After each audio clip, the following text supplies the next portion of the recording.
الحمد لله وكفى وسلام على عباده الذين اصطفى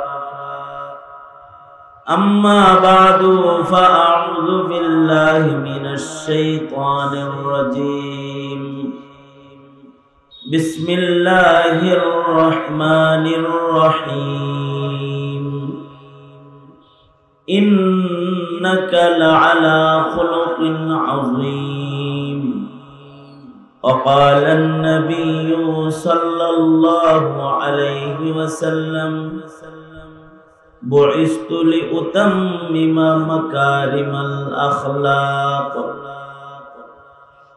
وقال النبي صلى الله عليه وسلم أنا زعيم ببيت في وسط الجنة لمن حسن خلقه أو كما قال عليه الصلاة والسلام اللهم صل على محمد وعلى آل محمد كما صليت على إبراهيم وعلى آل إبراهيم إنك حميد مجيد اللهم بارك على محمد وعلى آل محمد كما باركت على إبراهيم وعلى آل إبراهيم إنك حميد مجيد সিলেট ওয়াইজিন পরিষদ আয়োজিত 3 দিন ব্যাপী মহতি দ্বিতীয় বার্ষিক সিরাতুন নবী সাল্লাল্লাহু আলাইহি ওয়াসাল্লাম মহা সম্মেলনের আজকের আখিরি রজনী মুহতারাম সভাপতি উপস্থিত হযরত বুজুর্গ উলামায়ে কেরাম সম্মুখপানে সমবেত দিন প্রিয় ইসলাম প্রিয় দিনদার ইমানদার মুমিন মুসলমান ভাইরা পর্দার আড়াল থেকে আলোচনায় শামিল মা বোনেরা বিশ্বজগতের মালিক বিশ্ব প্রতিপালকের বিশ্ব দরবারে কালিমাত শকর যে মহান রব্বুল আলামিন অত্যন্ত দয়া করে মায়া করে ভালোবেসে নবীজির মহব্বতে সিরাতুন নবী শিরোনামের একটি গুরুত্বপূর্ণ মাহফিলে আমাদের আকাবির বুজুর্গদের সোহবতে দাওয়াত ও তাবলীগের নিসবতে বসার তৌফিক যে মহান রব্বুল আলামিন দান করেছেন তার দরবারে শুকরগুজার হই শুকরিয়া আদায় করি কালিমাতুশ শুকর পড়ি জবান ছেড়ে মুহাব্বতে ভক্তি ভরে সমস্বরে আওয়াজ করে বলুন আলহামদুলিল্লাহ। 3 দিন ধরে হযরত উলামায়ে কেরাম দামি দামি কিমতি বয়ান ও নসিহত আপনাদেরকে করেছেন। আমি মঞ্জুরুর রশিদ আমিনী ভাই ওনার সাথে একটা আন্তরিক মহব্বত আমার অত্যন্ত স্নেহের এবং আদরের, পাশাপাশি এই মাহফিলের সাথে যাদের সম্পৃক্ততা তাদের সাথে আমার এক হৃদয়ের টান মহব্বত, যারা এখানে ফান্ডিং করেছে প্রোগ্রামটা হওয়ার জন্য মেহনত করেছে তাদের সাথেও একটা যোগাযোগ, তাদের অনুরোধ, বিশেষভাবে কোয়েস মিয়া আমার ছোট ভাই দেলোয়ার, আরো যারা আছে এখান থেকে জোর জবরদস্তি যারা এই প্রোগ্রামের হাজিরি কামনা করেছে তাদের শুকরিয়া আদায় করছি। তাদের কারণেই আপনাদের সামনে আজকে আল্লাহ রাব্বুল আলামিন হাজির করছেন। কিছু কথা বলবার ইরাদায় সবার শেষে মাহফিলের বিলকুল শেষ ভাগে আমি আপনাদের সামনে বরকতের নিয়তে সুমশহুর আয়াতে কারিমা এবং নবীজির মশহুর হাদিস 2 জায়গা থেকে আপনাদের সামনে পেশ করেছি। এইগুলোকে সামনে করে খুব সংক্ষেপে কিছু কথা আপনাদের সামনে বলবার ইরাদা রাখি। আল্লাহ তাআলা কিছু উপকারী কথা আপনাদের কানে পৌঁছে দেওয়ার তৌফিক দান করেন। আপনারা দোয়া করুন, সকলে বলুন আমিন।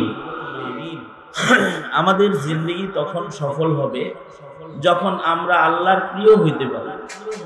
আল্লাহ পাকের মাহবুব হওয়া ছাড়া জিন্দেগি সফল হয় না। তার জিন্দেগি সফল যে আল্লাহর প্রিয় হয়ে গেল।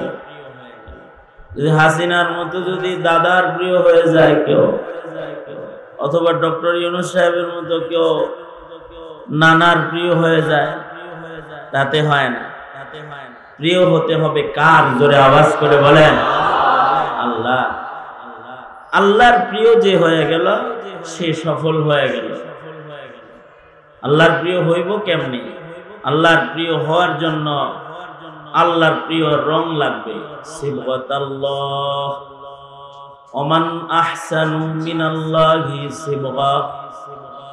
আল্লাহ পাকের পছন্দের একটা কালার আছে, পছন্দের একটা রং আছে। সেই রংটা নিজেদের মধ্যে বাস্তবায়নের মাধ্যমে রবের কাছে মাহবুব হইতে হবে। আল্লাহ পাকের কাছে পছন্দের রং কিন্তু মানুষের বাহ্যিক রং যেটা, এটা না। আমাদের জীবনে জন্মের থেকে শুরু করে মওত পর্যন্ত একেবারে বাহ্যিক রং ঠিক করার মেহনত সবচেয়ে বেশি হয়। একটা বাচ্চা জন্ম নেওয়ার সাথে সাথেই তার বাহ্যিক কালার, বাহ্যিক গঠন সুন্দর করার মেহনত শুরু হয়। দাদি আর নানি সরিষার তেল দিয়া হাত পা এমন টানাটানি শুরু করে, আর নাক রে এরকম জাতাজাতি শুরু করে, এটারে চুকা বানাইবার জন্য বাচ্চারে কান্দা হয়। এই ছোট্ট বাচ্চা কান্দে জাতাজাতি ঠেলা। মেহনত হইল তার মাথাটা যেন গোল হয়, বিড়া বানায়া ওই জায়গায় মাথাটা রাখে। সরিষার তেল দিয়ে নাক টানে, এটা যেন চুক্কা হয়, এটা যেন বোসা না হয়। হাতগুলা টানে যেমন লম্বা লম্বা হয়। আবার গোসল টোসল করায় মাথা ধইরা এমনি এমনি জাকি মারে, আর বাচ্চা কান্না করে ওর গাঁটটা যেন লম্বা হয়। এটা জন্মের পর থেকেই তাকে সুন্দর বানাইবার মেহনত শুরু হয়ে যায়। বাচ্চাটা যদি কালো হয়, তার মা সুন্দর করে তাকে স্নো পাউডার আলতা দিয়া সুন্দর করে সাজায় দেয়। কাজল দিয়া কপালে চা দেখে সুন্দর একটা গোলাপ ফুল বানায় মানুষের কোলে তুলে দেয়। ছোটবেলা থেকেই মানুষই বাহ্যিক ভাবে সুন্দর করার মেহনতে সবাই লেগে যায়। এই বাচ্চাটার বয়স যখন, ঘুমাইছেন? কারা কারা ঘুমাইছেন হাত তোলেন তো দেখি। যারা ঘুমান নাই তারা দুনো হাত তোলেন। সোজা করেন, সোজা করেন, আঙুল খুলে দেন। আপনারা যে এখানে কিছু মানুষ আছেন, আশপাশের লোককে একটু জানান দেন, জোরে আওয়াজ করে বলেন সুবহানাল্লাহ। আরো আওয়াজ জমা আছে? বোবা কেউ আছেন? কথা কইতে পারেন না এমন কেউ নাই তো? থাকলে আছেন, কিন্তু যারা কথা কইতে পারেন তারা আওয়াজ করেন, জোরে আওয়াজ করে বলেন সুবহানাল্লাহ, আলহামদুলিল্লাহ, লা ইলাহা ইল্লাল্লাহ, আল্লাহু আকবার। আল্লাহু আকবার জোরে বলা সুন্নাত, জোরে আওয়াজ করে বলেন আল্লাহু আকবার। শাহজালালের আওয়াজে বলেন আল্লাহু আকবার। এই যেমন আমার দিকে ছিলেন আপনারা, যেমন খুব সতেজ অবস্থায় আছে, আমি কিন্তু খুব নিস্তেজ মানুষ, আপনাদের মতো সতেজ না, অসুস্থ রোগী। আমি খুব ছোট করে কিছু বলার এরাদা, আপনারা আমার দিকেই থাকেন। খুব তাড়াতাড়ি আপনাদেরকে বিদায় দেওয়ার খেয়াল, যাতে আপনারা অতিষ্ঠ হয়ে না যান। আপনারা আমার আলোচনা যেন আমি এটা বুঝি যে আপনাদের বুঝাইতে পারছি। কিছু জিগাইলে নড়াচড়া দিয়ে যেন বুঝি যে বুঝছেন। আমি যে কথা বললাম সেটা হলো, একটা মানুষ জন্মের সাথে সাথে তার বাহ্যিকটা ঠিক বানাইবার, সুন্দর বানাইবার একটা মেহনত একেবারে সঠিকর বুঝেন?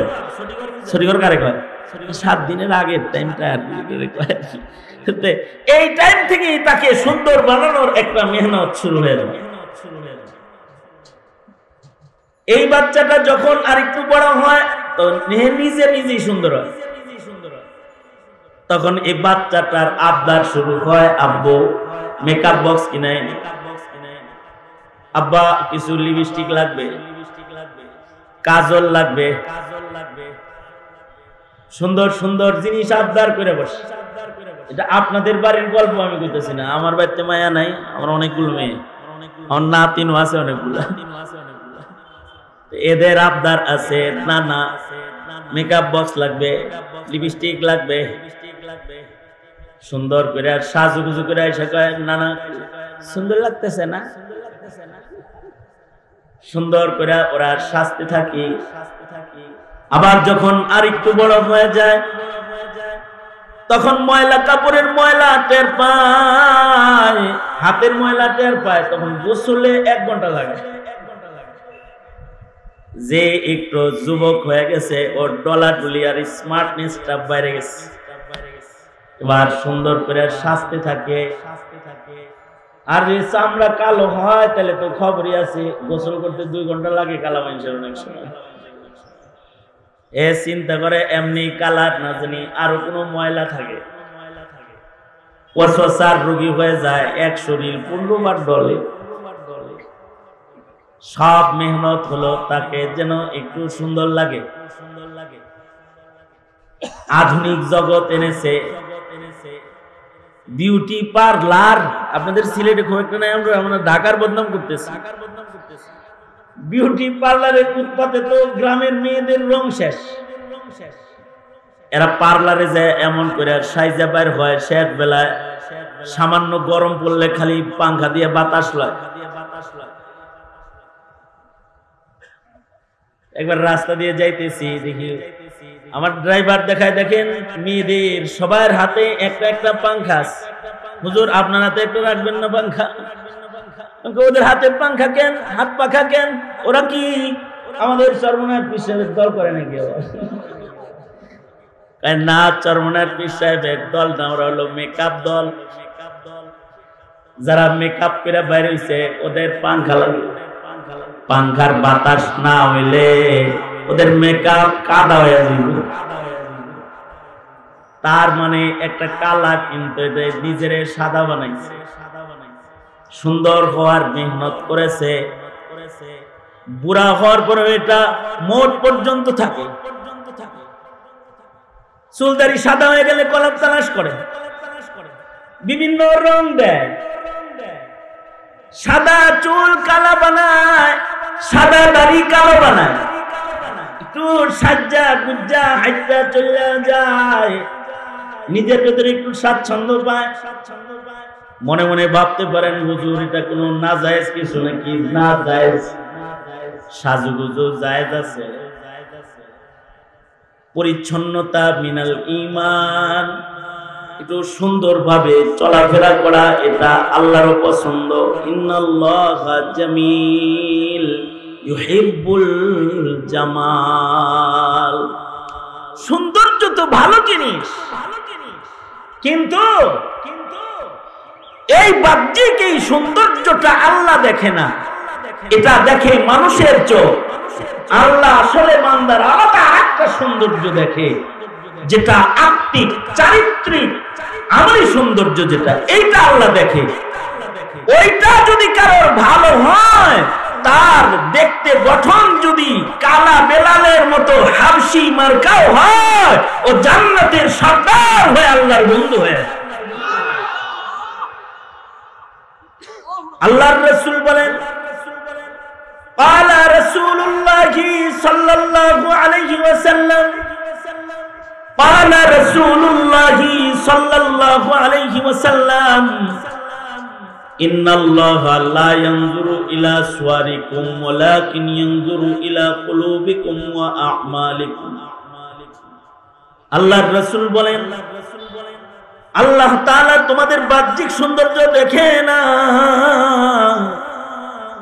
মহান রব্বুল আলামিন তাকায় দেখে তোমাদের আত্মার সৌন্দর্য, তোমাদের কলবের সৌন্দর্য আল্লাহ পাক দেখেন। তোমাদের অঙ্গের সৌন্দর্য গঠন দেখে না, তোমাদের কর্মের সৌন্দর্য দেখেন, তোমাদের ভালো কাজগুলো মহান আল্লাহ দেখেন। যাদের ভেতর চরিত্র স্বভাব পালক ভালো হয়ে যায়, আর যাদের আমলগুলো সুন্দর হয়ে যায়, ওই মানুষটা আল্লাহর বন্ধু হওয়ার উপযুক্ত হয়ে যায়।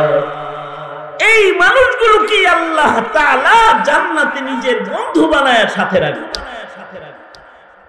এই বন্ধুত্বের পছন্দের রং শিখাইতে দুনিয়াতে যুগে যুগে নবী রাসূল আগমন করেছেন। নবী রাসূলরা বিউটি পার্লার লয়ে আহে নাই, সুন্দর সাবান আর সুন্দর শ্যাম্পু আর ভালো ভালো কিছু গ্লিসারিন নিয়ে আগমন করেন। তবে ওনারা কিছু আখলাক, কিছু চরিত্র, কিছু আমল নিয়ে আগমন করেছেন, যা মানুষকে মানুষ বানায়। সেই আমল, সেই চরিত্র না থাকলে দেখতে মানুষ হয়, কিন্তু এটা চরম মানুষের খাতায় নাম চলে যায়। চরম মানুষের হাসিনা যতই সাজু, এটা মানুষ। মনে করেন দামি শাড়ি পরছে, দামি পুঁতির মালা পরছে, সুন্দর করে সাজ্জা গুজ্জা হাসিনা চলছে, কিন্তু কুত্তারও এমন ধাওয়া কেউ দেয় না। হাসিনারে যে ধাওয়া দিচ্ছে, এটা কিসের কারণে দিয়েছে? আরে তার চরিত্র খারাপ, তার ভেতর খারাপ, দেখতে মানুষ কিন্তু মনুষ্যত্বহীন, অমানুষের খাতায় নাম, অমানুষের খাতায় নাম। এই চরিত্রটা মানুষের ঠিক হবে কেমনি?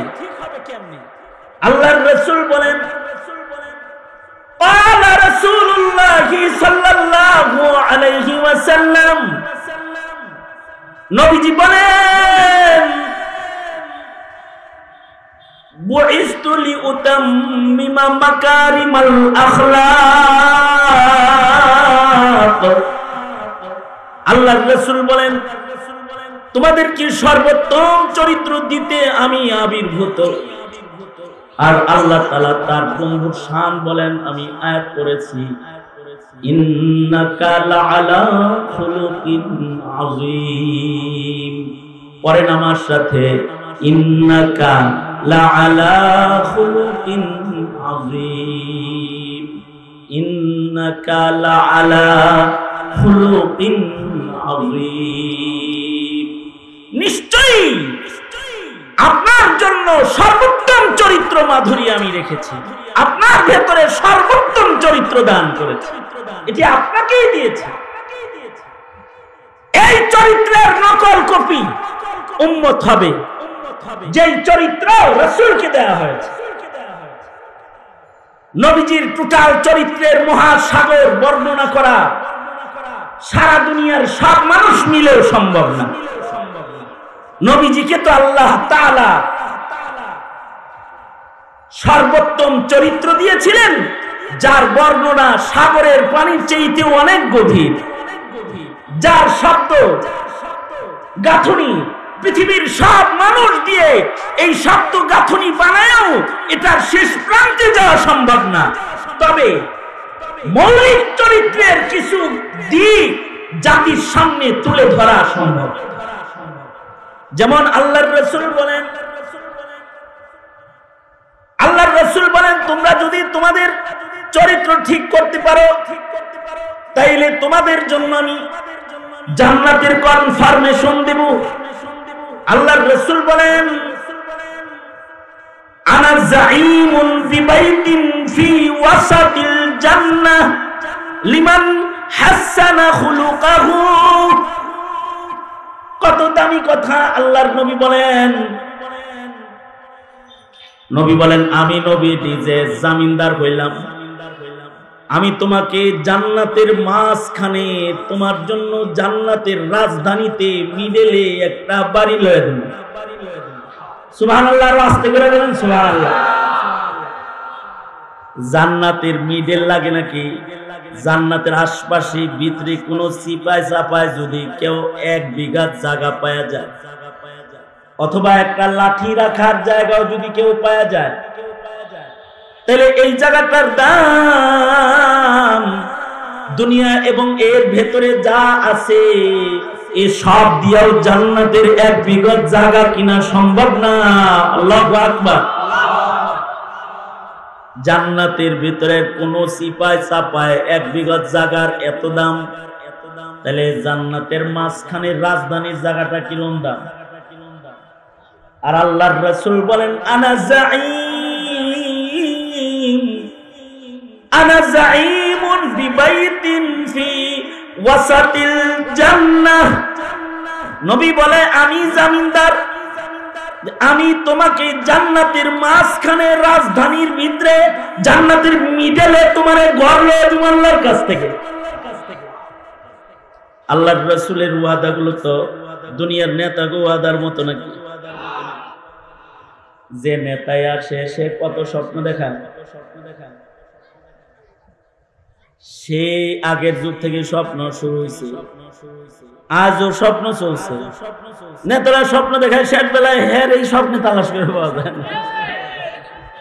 এই স্বপ্ন পূরণ করবো কি? হাসিনা কি স্বপ্ন কম দেখাইছে? 34 সাল পর্যন্ত স্বপ্ন দেখায়, 42 সাল 42 সাল পর্যন্ত স্বপ্ন দেখা গেছে, কিন্তু আজকে ও নিজেই স্বপ্ন হয়ে গেছে। দুনিয়ার নেতাদের স্বপ্নের কোনো বেল নাই, দুনিয়ার নেতাদের ওয়াদার কোনো বেল নাই। আজকে ডক্টর ইউনূস যত ওয়াদা করে বেল আছে নাকি? সবাই মিলে দাওয়া দিলে একটা গেছে আমেরিকায়, ইন্ডিয়ায়, হে যাবে আমেরিকায়, জায়গা মতো যাবে। এই নেতাদের ওয়াদার কোনো বেল নাই, কিন্তু উম্মত হিসাবে আপনার আমার কাছে ওয়াদা করতেছেন আপনার আমার নবী মুহাম্মাদুর রাসূলুল্লাহ সাল্লাল্লাহু আলাইহি ওয়াসাল্লাম। আল্লাহর নবী বলেন আনা যাঈম বিবাইতিন ফি ওয়াসাতিল জান্নাহ। আল্লাহর রাসূল এমন ওয়াদা করতেছেন, জামিন লয়ে লইতেছেন, জিম্মাদারি নিচ্ছেন, জান্নাতের মিডলে আপনাকে আমাকে একটা বাড়ি দেওয়া। নবী যদি মুখ দিয়া কিছু কয় তাহলে এটা পূরণ হওয়ার ব্যাপারে সন্দেহ আছে কোন?